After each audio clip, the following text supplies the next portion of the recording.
hello my dear students. My name is Jonathan Kamulegeya. I'm a teacher of chemistry.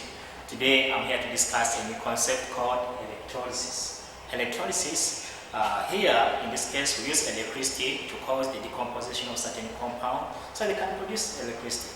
That's it. In simple terms, we shall use electricity to cause certain reaction which will not happen, otherwise, but it takes place. That's what we refer to as electrolysis. Basically, in my video here, I would like to talk about electrolytic cell. In this case, I'm going to give the simple concept behind the electrolytic cell. Please go with extra attention and see.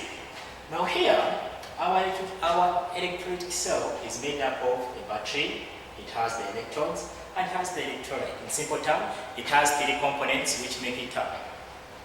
Those are we have the battery, we have the electrolyte,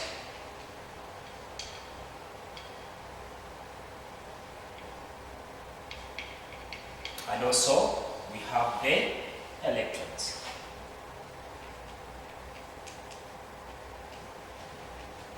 Now these are the three components of our electrolytic cell, because if one of these is missing, then our cell can't work. In this case, we have the battery. Its responsibility is to produce electric energy. Usually, when this energy is being produced, it comes into our electrolyte. This electrolyte, it is a chemical compound. In simple terms, this energy causes the decomposition of this chemical compound to give us electricity. In simple terms, we shall have our electric energy from the battery is being converted into the chemical energy in the electrolyte, whereby we are providing this electricity. This battery is providing electrons. That's why we are saying that if this is the longest terminal, we are going to call it positive, and the shortest terminal, we are going to call it negative. In this case, the electrons are going to move from this side, A minus, they come into the system, then they get out this point. And that will be the movement of electrons. And when these electrons move and they come inside our electrolyte through these plates, they will cause the dissociation of our electrolyte so that it can form mobile ions. In this case, our electrolyte should be made up of mobile ions. Should be made up of mobile what? Mobile ions. Whereby these ions, they should be mobile and have the ability to move within our electrolyte so that they can cause the conduction of electricity within the solution. Is it okay? Now, if something is mobile, meaning that it should have ability to form ions. There are some compounds in chemistry which have those ability to form those ions. Basically here, we shall talk of molten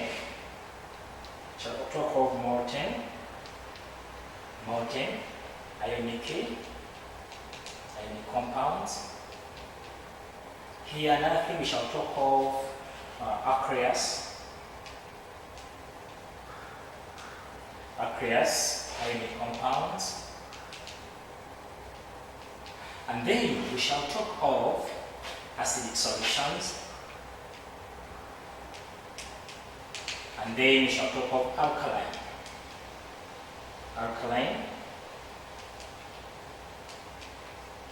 Now these solutions, for them, they have the ability to form ions. Basically, we have the molten ionic compounds, the aqueous ionic compounds, the acidic solution, also the molten solution. For them, they have the ability to form ions. Therefore, they are the best solutions, or they are the best substances or solutions which can be used to make our electrolyte. Now, here we have electrons. The electrons, they are made up of two types. We have the inert electrons. The inert electrons. Also, we have the reactive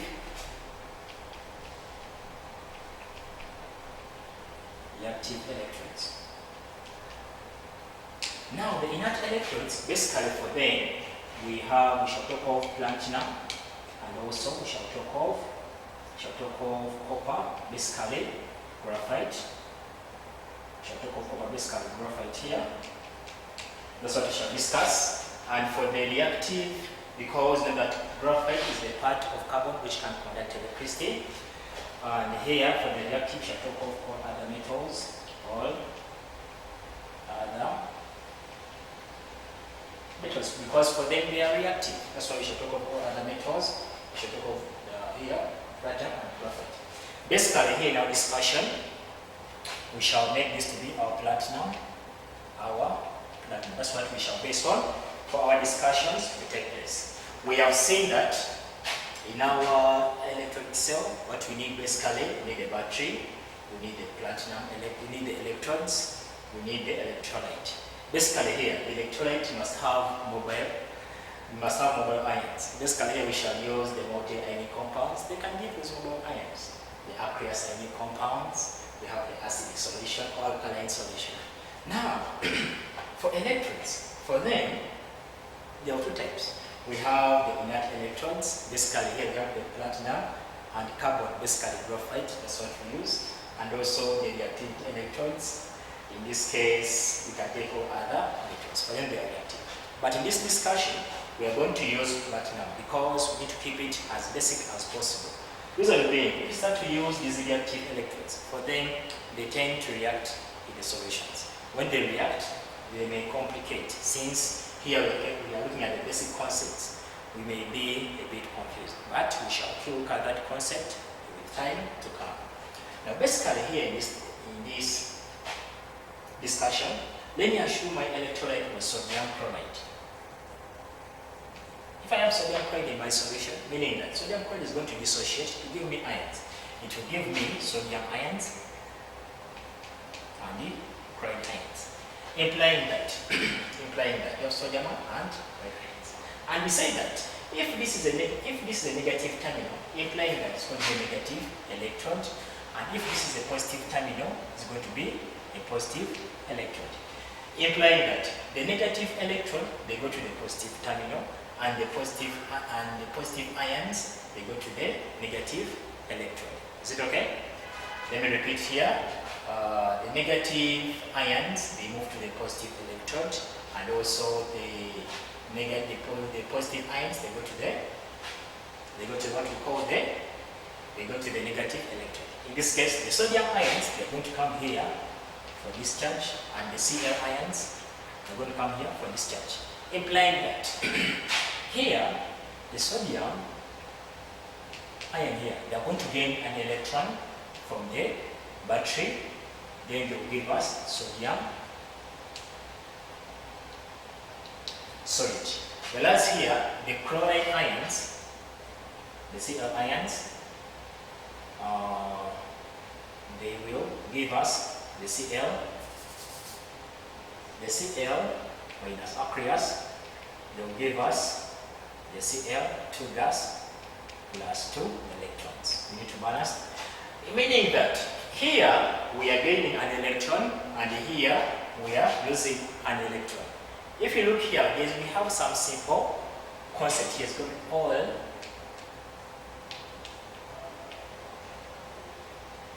It's going to be all some simple concept you have to use, or read, because you are seeing oxidation is loss, whereas reduction is gain. In simple term, since here we are losing electron, no, we are gaining electron, meaning that at this side we're going to have what we call reduction.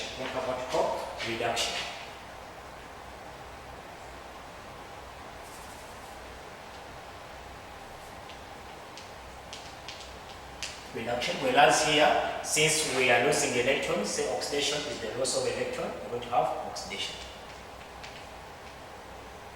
We have what we call oxidation of. In simple term, if we lose electron, we have oxidation, and if we gain electrons, we have reduction. Implying that we need to identify which is the anode and which is the cathode. Basically here, we have another simple term which we can use to identify. We have aniline oxyradicat,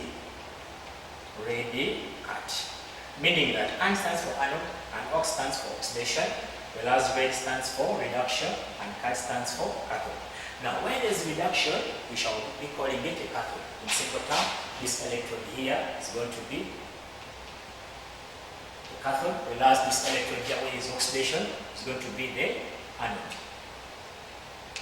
In simple term, here we have the anode electrode and and the cathode electrode. Reason being, here we have the reduction taking place at the cathode, and we have oxidation taking place at the anode. In simple term, you have to remember this simple abbreviation, anoxyradicate, whereby An stands for anode, Ox stands for oxidation, Rad stands for reduction, and Cat stands for cathode.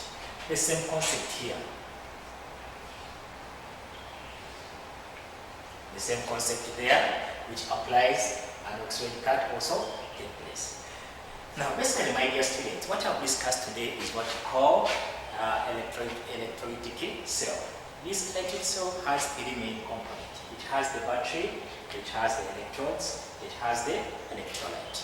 Now, an electrolyte must be made up of mobile electrons. Maybe they say that we have different compounds which can use to get these mobile electrons. Basically, we can use the ionic compounds, we can use the aqueous ionic compounds, we can use an acidic solution, or we can use an alkaline solution.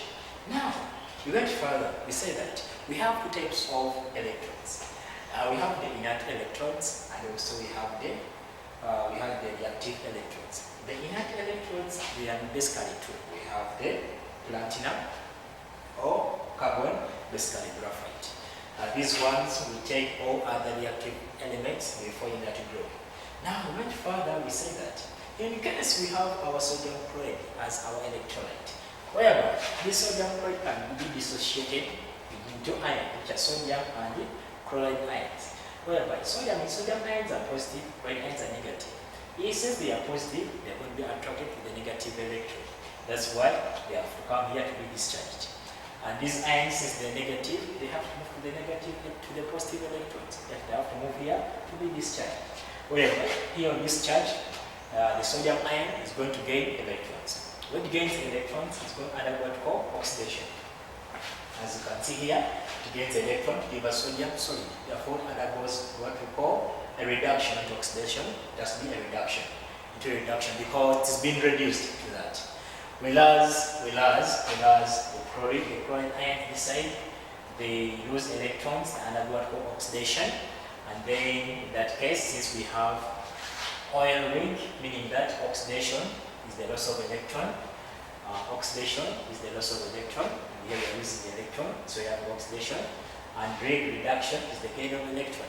Whereas here we are gaining electrons, that's why we are having what we call the reduction. Then we have to identify which is the cathode and which is the anode. We have to identify an anode and cathode by using this concept, which is an oxyradicate, meaning that An stands for anode and Ox is oxidation, meaning that where there is oxidation, that's an anode, and Rad stands for reduction, and Cat stands for cathode. Where there is reduction, we have a cathode. That's why we had to say this is our anode and this is our cathode. Basically, that's what we have discussed today in this video. My dear students, please feel free to share this information to other students so they can easily understand this concept. Thank you for watching.